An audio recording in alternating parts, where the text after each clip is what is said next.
Na noite de 25 de julho de 1956, o ícone do orgulho nacional italiano era atingido na lateral pelo navio SS Estocolmo.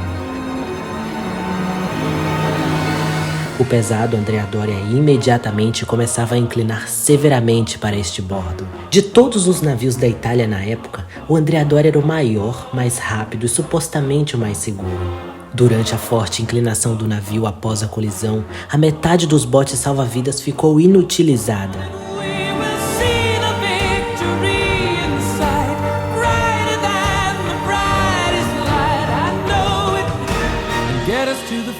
Mas o navio permaneceu flutuando por mais de 10 horas desde a colisão. A preparada tripulação, juntamente com as melhorias nas comunicações, evitou um desastre semelhante em escala ao do Titanic em 1912. Como um navio com pouco mais de 200 metros permaneceu flutuando por mais de 10 horas? O que aconteceu naquela noite foi um incidente ou foi um erro de cálculo fatal? Havia uma grande falha no projeto do Andrea Doria?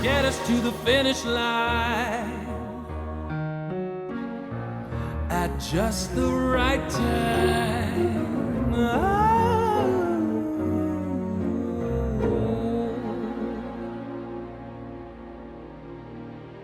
A 51ª travessia oeste do Andrea Doria para Nova York começou como uma corrida típica do Atlântico Norte. Nesta travessia, o navio teve 90% de sua capacidade total de passageiros. 190 na primeira classe, 267 na segunda classe, 677 na classe turística e com uma tripulação de 572 pessoas. No total, estavam 1.706 pessoas a bordo. Para sabermos mais como o Andrea Doria funcionava, precisamos conhecer um pouco de suas características. O Andrea Doria tinha um comprimento de 212 metros de comprimento e uma largura de 27 metros. Sua tonelagem bruta de registro era de 29.100. O sistema de propulsão consistia em turbinas a vapor acopladas a 2 hélices, permitindo ao navio atingir velocidade de serviço de 23 nós, com uma velocidade máxima de 26 nós. O Andrea Doria partiu de Gênova às 11 horas, na primeira etapa da sua viagem. Sua primeira escala foi em Cannes, na Riviera Francesa, onde chegou no meio da tarde daquele mesmo dia. Apenas um punhado de passageiros embarcaram lá, 48 ao todo, 30 na primeira classe, 15 na segunda e apenas 3 na classe turística. Entre eles estava um dos passageiros mais famosos do Andrea Doria, a atriz de Hollywood, Ruth Roman. O famoso compositor de rock, Mike Stoller, também estava a bordo. De Cannes, o Andrea Doria então prosseguiu 400 milhas náuticas para o sudeste em direção a Nápoles, onde ele chegou mais tarde na manhã seguinte, para receber a maior parte de seus passageiros. Um total de 744 vieram a bordo em Nápoles, 85 na primeira classe, 161 na segunda e 498 na classe turística. A maioria das pessoas da classe turística eram imigrantes, de regiões empobrecidas do sul da Itália a caminho de vidas novas na América. O navio partiu de Nápoles logo após as 18 horas, com destino à sua próxima parada, Gibraltar. O Andrea Doria não era o maior e nem o mais rápido navio de sua época. Essas distinções foram para o RMS Queen Elizabeth e o SS United States, respectivamente. Em vez disso, o famoso arquiteto italiano Minoletti projetou o Andrea Doria para o luxo.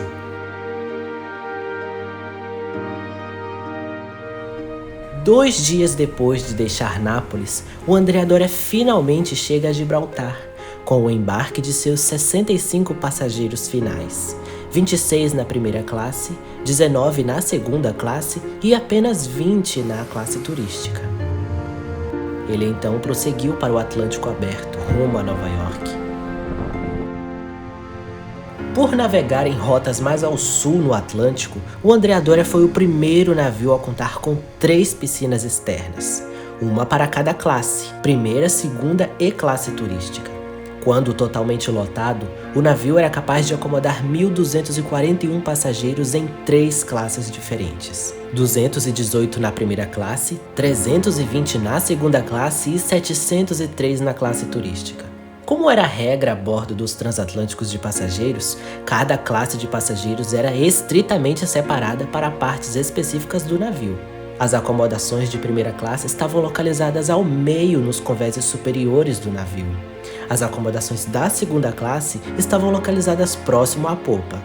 Já as acomodações da classe turística eram divididas nas extremidades do navio, na proa e na popa, e eram conectadas por corredores que percorriam todo o comprimento do navio. Cada classe tinha suas próprias salas públicas.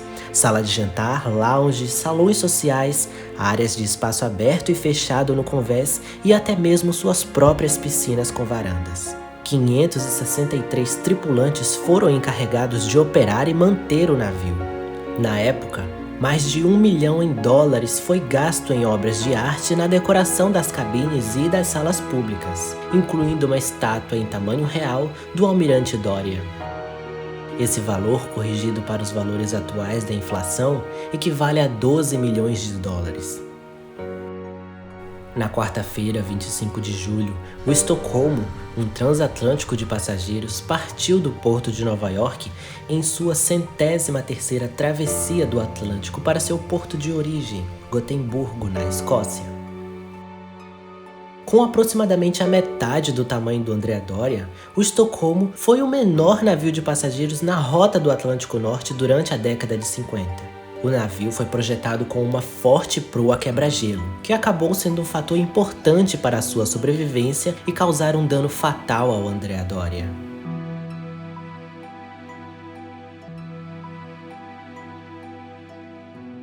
Equipado com um casco duplo, o Andrea Doria foi dividido em 11 compartimentos estanques, dos quais apenas 2 poderiam ser inundados sem pôr perigo à segurança do navio. O Andrea Doria também carregava botes salva-vidas suficientes para acomodar todos os passageiros e tripulantes. Além disso, estava equipado com o mais recente radar de alerta precoce. No entanto, apesar de suas vantagens tecnológicas, o navio apresentava sérias falhas relacionadas à navegabilidade e segurança. Após testes com um modelo em miniatura, o navio se mostrou terrivelmente instável. Isso ficou ainda mais aparente durante sua viagem inaugural, quando o Andrea Doria inclinou 28 graus depois de ser atingido por uma grande onda em Nantucket. O navio balançava ainda mais perigosamente quando os tanques de combustível estavam quase vazios, o que geralmente acontecia no final de uma viagem. As anteparas dos compartimentos estanques se estendiam apenas até o topo do convés A, e a uma inclinação superior a 20 graus permitia que a água de um compartimento estanque inundado passasse pelo seu topo para os compartimentos adjacentes. Além disso, os parâmetros de projeto permitiam o rebaixamento dos botes salva-vidas a uma inclinação máxima de 15 graus. Além desse limite, metade dos botes salva-vidas não poderiam ser baixados. O Estocolmo deixou Nova York quase lotado. Ele foi comandado pelo capitão Henry Norderson, embora o terceiro oficial, Johan Ernest, estivesse de serviço na ponte de comando no momento do acidente. Essa era sua primeira vez sozinho no passadiço de um navio, e ele estava acordado desde as 6 da manhã. O Estocolmo estava seguindo seu curso habitual pelo sul de Nantucket em Lightship, a uma velocidade de 18 nós e com o céu limpo. Destinado a economizar tempo, o Estocolmo saiu de sua rota 20 milhas ao norte do curso recomendado para navios que saem dos Estados Unidos, o que significa que o navio navegou diretamente para o tráfego de entrada do oeste. Esta foi uma clara violação do Acordo de Trilha do Atlântico Norte em 1953, do qual a companhia dona do Estocolmo era signatária. Enquanto o Estocolmo e o Andrea Doria se aproximavam, o Andrea Doria na direção oeste estava viajando em forte neblina por horas. O capitão reduziu ligeiramente a velocidade de 23 para 21 nós. Ativou o apito de alerta de neblina do navio e fechou todas as portas estanques. Todas as precauções habituais para navegar nessas condições. No entanto, o Estocolmo, no sentido leste, ainda não havia entrado no que aparentemente era a borda de um banco de neblina. As águas do Atlântico Norte ao sul da ilha de Nantucket são frequentemente o local de muita neblina, pois a corrente fria do Labrador encontra a corrente do Golfo. À medida que os navios se aproximavam com pouca luz, cada um estava ciente da presença um do outro, mas guiado apenas pelo radar. Eles aparentemente interpretaram mal o curso um do outro. Nenhuma comunicação de rádio foi feita entre os dois navios no início. A investigação original estabeleceu que nos minutos críticos antes da colisão, o Andrea Doria gradativamente virou à esquerda, tentando uma passagem de estibordo para estibordo, enquanto o Estocolmo virou cerca de 20 graus para a direita. Como resultado do nevoeiro extremamente espesso que envolveu o Andrea Doria quando os navios se aproximaram, os navios estavam bastante próximos no momento em que o contato visual foi estabelecido. A essa altura, as tripulações perceberam que estavam em rota de colisão, mas apesar das manobras de última hora, não conseguiram evitar a colisão. Nos últimos momentos antes do impacto, o Estocolmo virou rapidamente para estibordo e começou a reverter suas hélices, tentando parar. O Andrea Doria permaneceu em sua velocidade de cruzeiro de 22 nós, quando fez uma curva para bombordo ao mesmo tempo. Como os navios estavam indo em direções opostas, a colisão foi inevitável. Por volta das 23h10, os navios colidem tragicamente. Com o impacto, 43 pessoas a bordo do Andrea Doria morrem na hora, esmagadas pela proa do Estocolmo.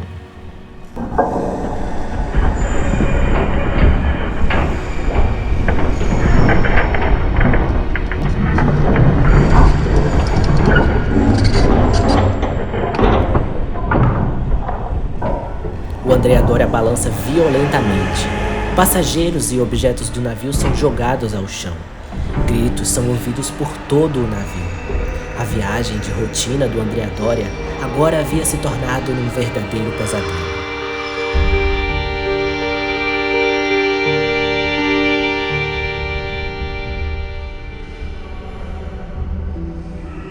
Quando o Andrea Doria e o Estocolmo colidiram em um ângulo quase de 90 graus, a proa pontiaguda de quebra-gelo do Estocolmo perfurou o lado estibordo do Andrea Doria, logo abaixo da ponte de comando.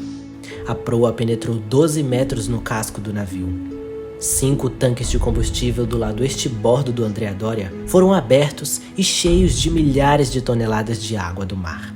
Enquanto isso, o ar ficou preso nos outros 5 tanques vazios do lado bombordo, fazendo com que eles flutuassem, contribuindo para uma inclinação severa.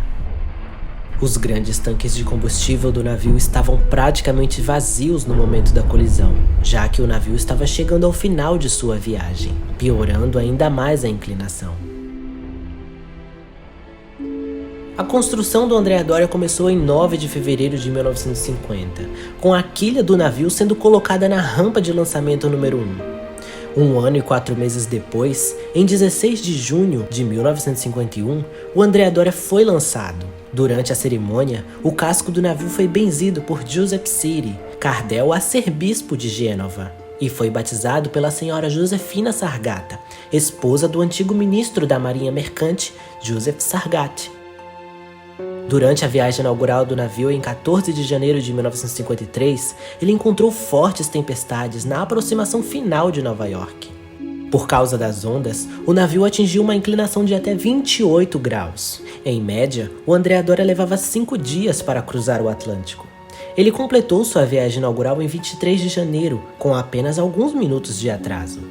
Durante suas 51 travessias pelo Atlântico, os problemas de estabilidade sempre atormentaram o navio, e agora era agravado ainda mais pela colisão. No momento do impacto, as portas estanques do navio estavam fechadas, pois fazia parte de um protocolo ativar todas as defesas do navio quando houver nevoeiro, dado o alto risco de colisão.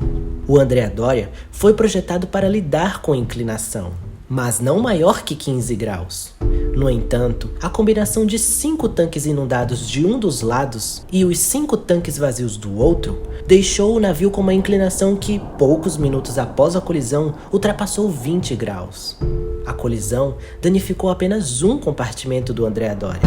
Porém, a inclinação severa puxaria gradualmente os topos das anteparas ao longo do lado estribordo para abaixo do nível da água, permitindo que a água do mar fluísse pelos corredores, pelas escadas e de qualquer outra maneira para inundar um a um os compartimentos que estavam intactos.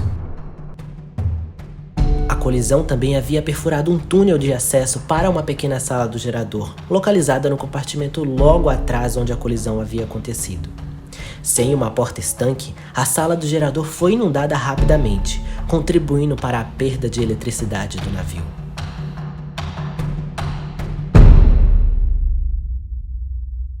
Se vocês gostam desses documentários e querem apoiar nosso trabalho, cada um pode estar ajudando o canal financeiramente sendo membro ou ajudando pelo botão Valeu aí embaixo.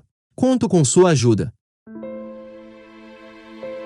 As chamadas de socorro foram enviadas por rádio para cada um dos navios próximos, e dessa maneira eles aprenderam a identidade uns dos outros. Logo depois, as mensagens foram recebidas por várias estações de rádio e da guarda costeira ao longo da costa da Nova Inglaterra. O mundo logo percebeu que 2 grandes transatlânticos haviam colidido. O Andrea Doria enviou esta mensagem de SOS. ICH-SOS, questo è Andrea Doria SOS qui alle 0320 GMT latitudine 40.30 N 69.53. Ho bisogno di assistenza immediata. Assistenza immediata. Imediatamente após a colisão, o Andrea Doria começou a ser inundado e a tombar severamente para estribordo. Em poucos minutos, a inclinação era de pelo menos 18 graus. Depois que os navios se separaram, o capitão Calamai do Andrea Doria rapidamente parou os motores.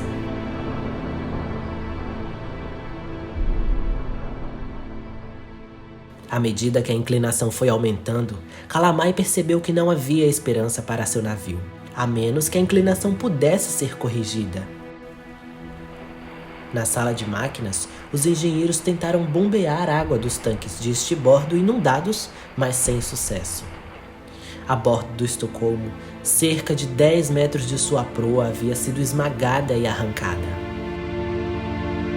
Inicialmente, o navio estava com uma grave inclinação pela proa.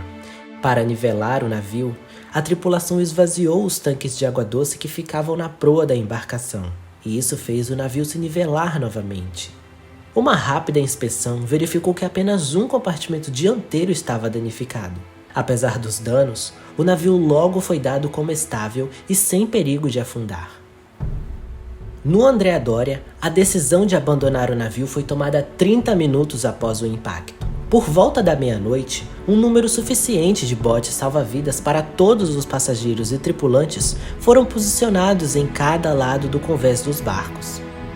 Os procedimentos exigiam que os botes salva-vidas fossem abaixados ao longo do convés promenade, onde os evacuados poderiam sair pelas janelas diretamente para os barcos. No entanto, logo foi determinado que a metade dos botes salva-vidas não poderiam ser lançados, devido à severa inclinação em que o navio se encontrava.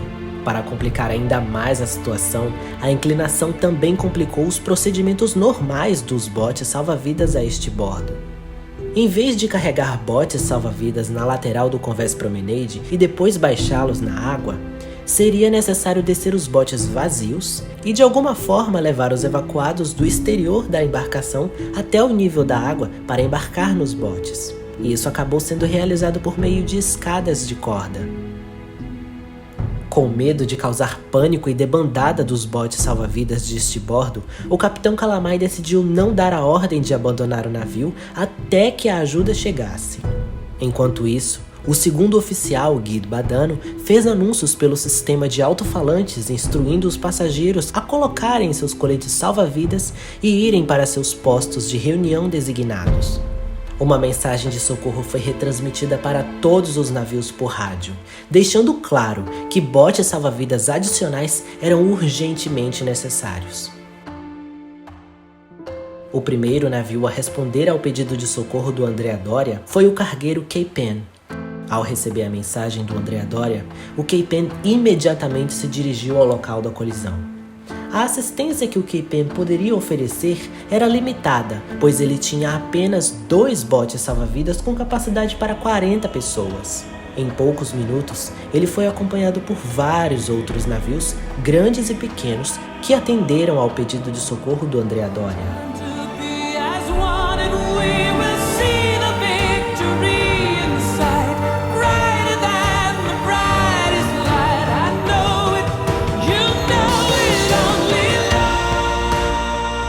A 40 milhas a leste da colisão, o Île-de-France da French Line estava no sentido leste de Nova York, a caminho do seu porto de origem em Le Havre, na França.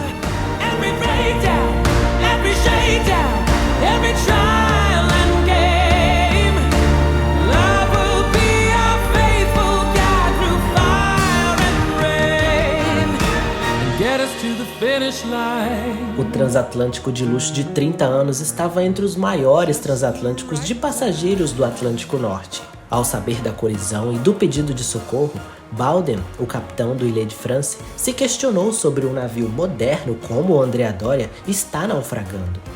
Ele sabia que se fosse ao local da colisão sem necessidade, isso significaria ter que retornar a Nova York para reabastecer e atrasar seus passageiros, o que poderia ser um desastre financeiro para a French Line. Ao mesmo tempo, ele sabia que, se sua ajuda fosse necessária, a French Line não questionaria suas ações nesse caso. O capitão Baudin tentou contato com Andrea Doria para saber mais sobre a situação, mas não obteve resposta. Mas depois de fazer contato com o Estocolmo e o navio Cape Ann, ele rapidamente percebeu a gravidade da situação e que a vida de mais de 1.600 pessoas estavam em risco. Ele rapidamente virou o Île-de-France a um curso direto para o Andrea Doria. A bordo do Andrea Doria, o lançamento dos 8 botes salva-vidas utilizáveis a este bordo foi outra calamidade da noite, já que muitos dos barcos deixaram o Andrea Doria parcialmente carregado com cerca de 200 tripulantes em pânico e pouquíssimos passageiros. Enquanto outros navios nas proximidades estavam a caminho, o capitão Norderson do Estocolmo, sabendo que seu navio não estava em perigo de afundar, enviou alguns de seus botes salva-vidas para ajudar no resgate do Andrea Doria. Nas primeiras horas, muitos sobreviventes foram levados para a bordo do Estocolmo.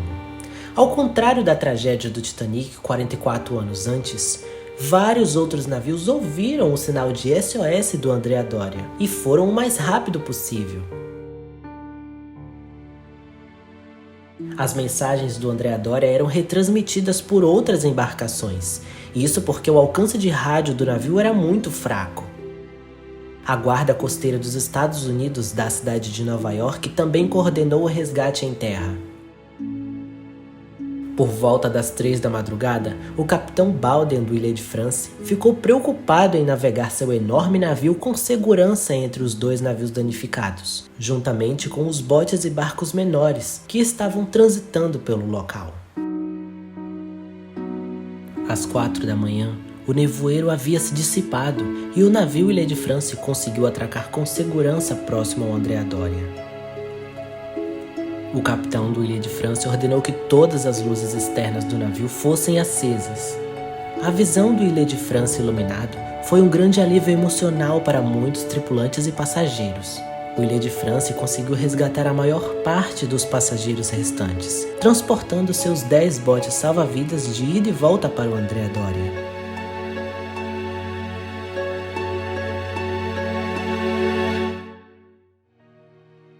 Alguns passageiros do Île-de-France abriram mão de suas cabines para disponibilizar aos passageiros molhados e cansados. Muitos outros atos de bondade foram relatados por sobreviventes agradecidos. Ao todo, 1.663 passageiros e tripulantes foram resgatados do Andrea Doria.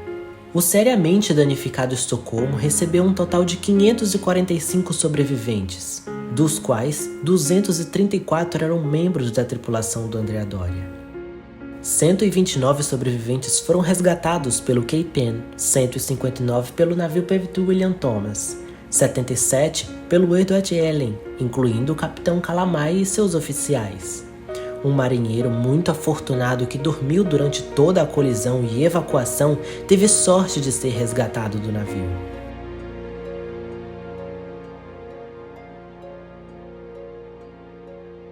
Willard Francis, sem dúvidas, desempenhou o maior papel no resgate, tendo recebido um total de 753 sobreviventes. Às 5 da manhã, a maioria dos passageiros e todos os navios ao redor assistiu o Andrea Doria afundar lentamente. Naquele momento, a inclinação do navio já beirava os 40 graus.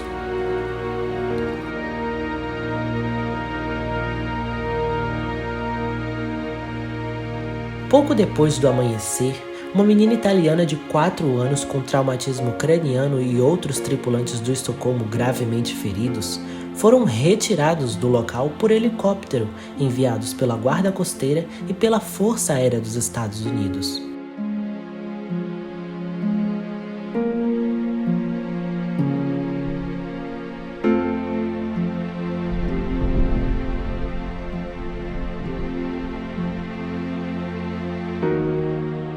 O sol ilumina os convéses do maravilhoso Andrea Doria pela última vez. Agora, as únicas pessoas a bordo do Andrea Doria eram o capitão Calamai e seus 11 membros da tripulação. Alguns destes, incluindo o capitão, recusaram firmemente deixar o navio. O capitão Calamai do Andrea Doria cogitou a possibilidade de rebocar o navio para águas rasas. No entanto, ficou claro que a embarcação estava condenada. Depois que todos os sobreviventes foram transferidos para os navios de resgate, a tripulação restante do Andrea Doria começou a desembarcar, forçada a abandonar o navio.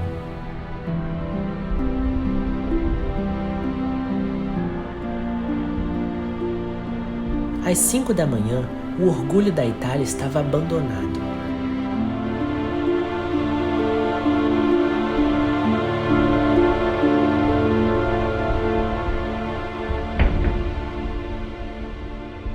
Às 6 horas da manhã, o capitão Calamai estava em um barco de resgate. Às 9 horas e 45 minutos, o Andrea Doria quebra o silêncio daquela noite com rangidos que mais pareciam gritos de despedida.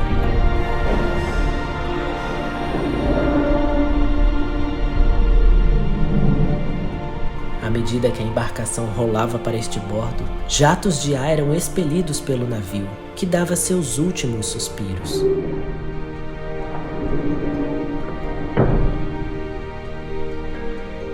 Ao mesmo tempo, membros da tripulação foram vistos jogando chaves no mar. Os marinheiros italianos eram pessoas muito ligadas a seus navios, e ver um navio como o Andrea Doria afundar foi algo muito, mas muito triste. As 3 piscinas foram vistas sendo preenchidas com água novamente às 10 da manhã, e o Andrea Doria mergulhou no oceano.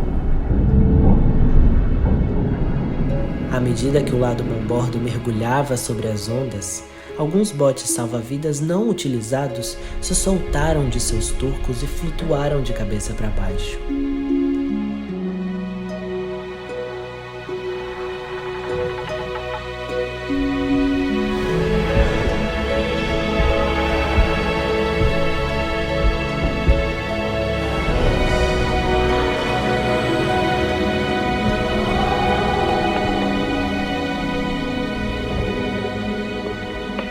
O Andrea Doria finalmente afundou às 10 horas e 10 minutos do dia 26 de julho de 1956.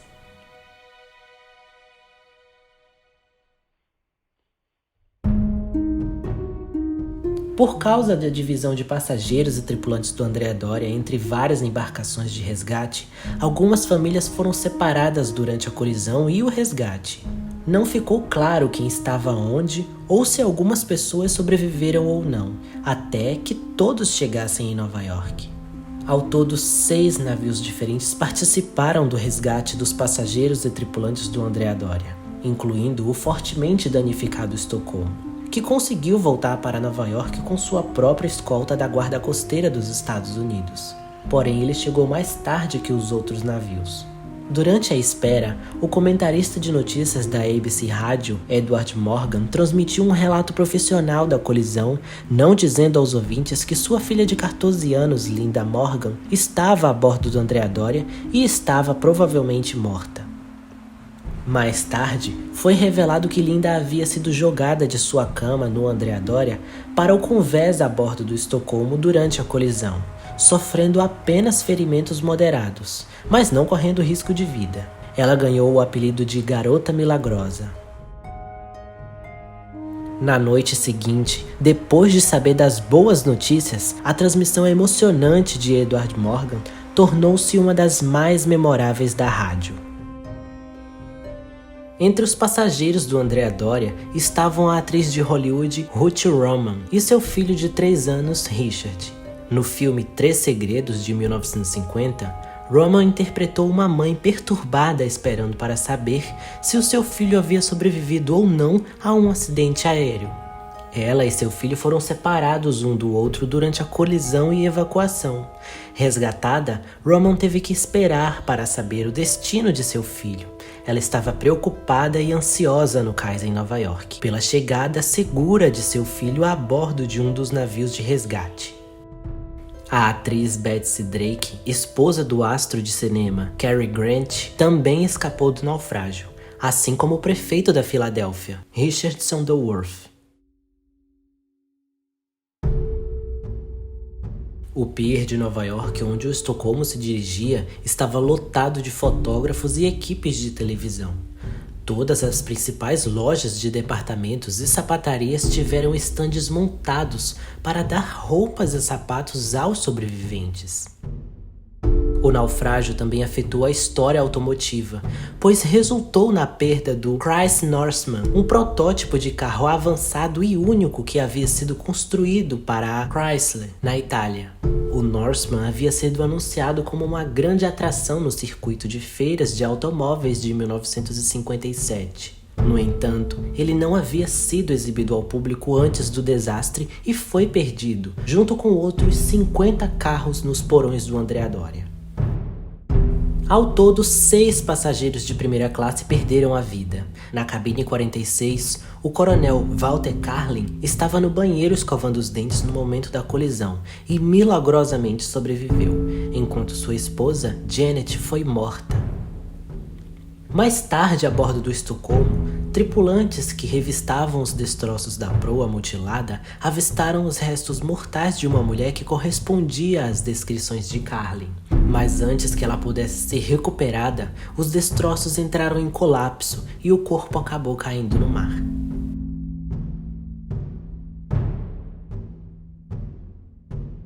Quanto aos corpos das vítimas, alguns deles foram recuperados durante o naufrágio, identificados e devolvidos aos familiares para seu sepultamento adequado.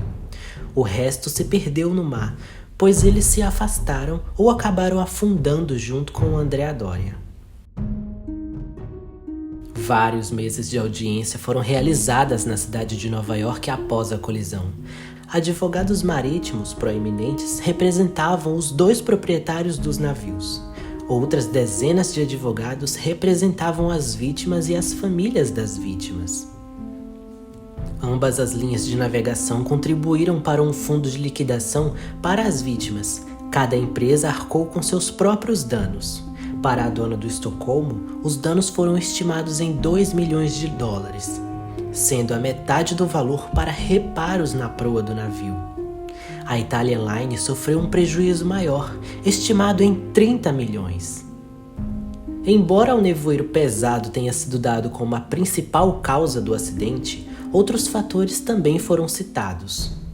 No primeiro, os oficiais do Andrea Doria não seguiram os procedimentos de radar adequados ou não calcularam o curso, velocidade e posição do outro navio que se aproximava. Segundo, o Andrea Doria não tinha seguido a regra de que os navios que se aproximam frente a frente, ambos se voltam para este bordo. Quando o Estocolmo virou para este bordo, o Andrea Doria virou para bombordo, fechando o círculo em vez de abri-lo, tornando impossível evitar a colisão. O terceiro foi que o capitão Calamai do Andrea Doria estava acelerando em meio de uma forte neblina. As regras de navegação exigiam que a velocidade fosse reduzida durante os períodos de visibilidade limitada. O quarto é que, embora o Andrea Doria estivesse envolto na névoa por várias horas, O Estocolmo estava entrando recentemente na margem e ainda estava se adaptando às condições atmosféricas. O oficial encarregado do Estocolmo acreditou que o navio que se aproximava era apenas um barco de pesca e não tinha ideia que era um transatlântico de passageiros e que estava em alta velocidade pela neblina. O quinto é que os tanques de combustível do Andrea Doria estavam quase vazios e sem lastros de água do mar para estabilizar a embarcação, de acordo com os procedimentos da Italian Line. E isso contribuiu para a inclinação severa após a colisão e a incapacidade da tripulação de usar os botes salva-vidas para a evacuação. O sexto é que, além disso, a falta de uma porta estanque entre as anteparas perto da sala de máquinas pode ter contribuído para o naufrágio do navio.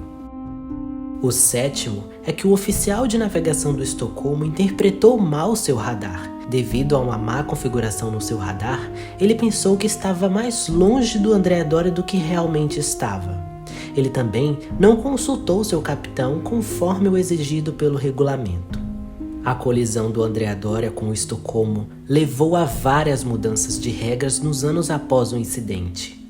Como este foi essencialmente um evento de colisão assistido por radar, no qual o uso excessivo foi feito de tecnologia mal manuseada, as companhias marítimas foram obrigadas a melhorar o treinamento no uso de equipamentos de radar. Além disso, os navios que se aproximavam eram obrigados a fazer contato por rádio uns com os outros. Até hoje, não existe um culpado oficial para quem causou o acidente. Ambos os navios tiveram atitudes que resultaram no desastre.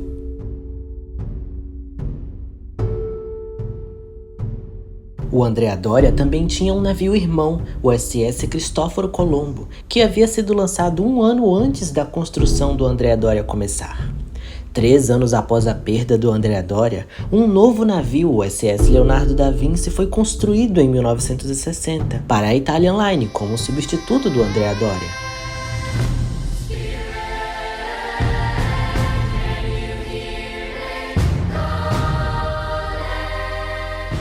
O Leonardo da Vinci tornou-se o último navio de passageiros da linha italiana a ser usado em serviço através do Atlântico Norte. Depois que o Andrea Doria foi afundado após a colisão com Estocolmo em 1956, o Cristóforo Colombo ficou sozinho até 1960, quando o navio foi acompanhado pelo substituto do Andrea Doria, o Leonardo da Vinci. Ao final de suas operações como cruzeiro e transatlântico em 1978, o Leonardo da Vinci ficou parado por meses até que um incêndio começou a bordo em 4 de julho de 1980. Ele queimou por 4 dias e acabou virando. Somente em 1982 ele foi desmantelado.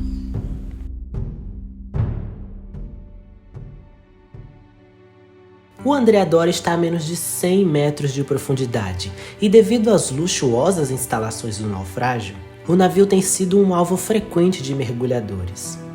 1 semana após o naufrágio do Andrea Doria, os mergulhadores Peter Gimbel e Joseph Fox conseguiram localizar os destroços da embarcação e publicaram fotos do naufrágio na revista Life.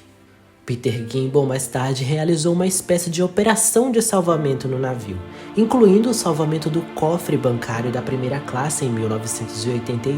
Apesar da especulação de que os passageiros haviam depositado muitos objetos de valor no cofre, o cofre foi aberto na televisão ao vivo em 1984, mas nada valioso foi encontrado. Com a chegada do navio a Nova York programada para a manhã seguinte, alguns passageiros podem ter se adiantado e recuperado seus objetos de valor.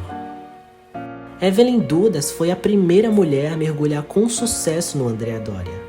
Dudas chegou ao naufrágio em junho de 1967. Ela e seu futuro marido John Dudas recuperaram a bússola do navio. A partir de 2010, o naufrágio envelheceu e se deteriorou extensivamente, com o casco agora desmoronado. Os convéses superiores já desabaram para o fundo. Como resultado dessa transformação, um grande campo de detritos flui para fora do casco do navio. Alguns pontos de acesso antes populares frequentados por mergulhadores não existem mais. Os mergulhadores chamam o Andrea Doria de um naufrágio ruidoso, pois emite vários ruídos devido à deterioração contínua e às correntes oceânicas que movem o metal quebrado dentro do casco. Uma expedição do Ocean Gate em 2016 ao naufrágio revelou que o Andrea Doria estava se deteriorando muito rapidamente. Em 2017, uma equipe de resgate recuperou uma das buzinas de neblina do navio. Em julho de 2021, a buzina de neblina foi restaurada e soada no Museu Marítimo de Nova Jersey para comemorar 65 anos de naufrágio. A recuperação de artefatos do Andrea Doria resultou em perda adicional de vidas. Pelo menos 22 mergulhadores perderam a vida mergulhando no naufrágio. Fortes correntes e sedimentos pesados que podem reduzir a visibilidade a zero representam sérios riscos ao mergulho neste local. Existem grossas redes de pesca que cobrem o casco, uma teia invisível de linhas finas de pesca que podem prender equipamentos de mergulho aumenta ainda mais o perigo. O local do naufrágio é apelidado de o Everest do mergulho, por causa do número de mortes explorando o local. A proa do Estocolmo foi reconstruída em Nova York a um custo de $1 milhão. Em 1989, o ex-Estocolmo foi vendido para a Star Lauro, companhia que mais tarde se tornou a MSC Cruzeiros. Hoje em dia, o antigo Estocolmo navega sob o nome de Astoria e está registrado em Portugal. Ele é o transatlântico mais antigo ainda em serviço e já passou por inúmeras reformas para se adequar aos padrões de navegação atual. Embora não se pareça tanto com o Estocolmo dos anos 50, muitos elementos ainda são originais da época, como a âncora e as janelas do casco. Os sobreviventes do desastre continuaram suas vidas com uma ampla gama de experiências. O capitão Calamai nunca mais aceitou o comando de outra embarcação e viveu o resto de sua vida envolto por uma tristeza. A maioria dos outros oficiais voltou para o mar. Alguns sobreviventes tiveram problemas mentais por anos após o incidente, enquanto outros sentiram que a experiência os ajudou a valorizar suas vidas de forma mais preciosa. Vários livros foram escritos sobre o Andrea Doria. Cada um apresentou uma informação não contidas nos outros, proporcionando perspectivas variadas. Inúmeros filmes também foram criados, com destaque para o filme de terror de 2002, Ghost Ship. O filme apresenta um fictício navio de luxo italiano, Antonia Grazia, cujo design foi baseado no Andrea Doria. O Estocolmo pode ter tirado a vida de 43 pessoas no momento da colisão, mas o que aconteceu no Andrea Doria foi praticamente um milagre, pois o navio, mesmo com um dano gravíssimo, se manteve à tona, dando tempo suficiente para o resgate de todos os seus passageiros. O Andrea Doria pode não ser mais famoso que o Titanic, mas esse navio com certeza ficará na memória daqueles que conhecem sua história.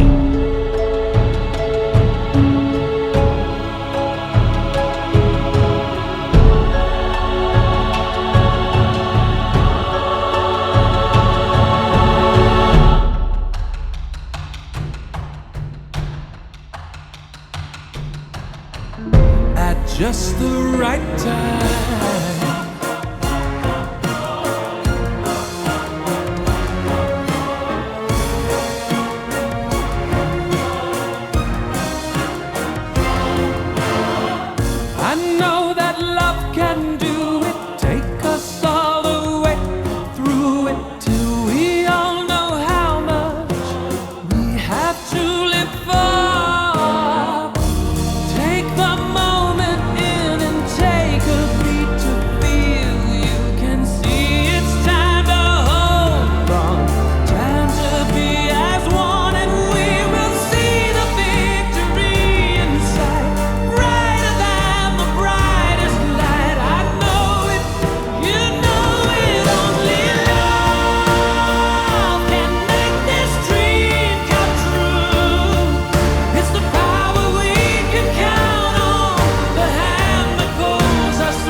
Muito obrigado por assistir até aqui. Inscreva-se no canal e deixe seu like para não perder novos vídeos. Eu me chamo Marcos e fico por aqui. At just the right time.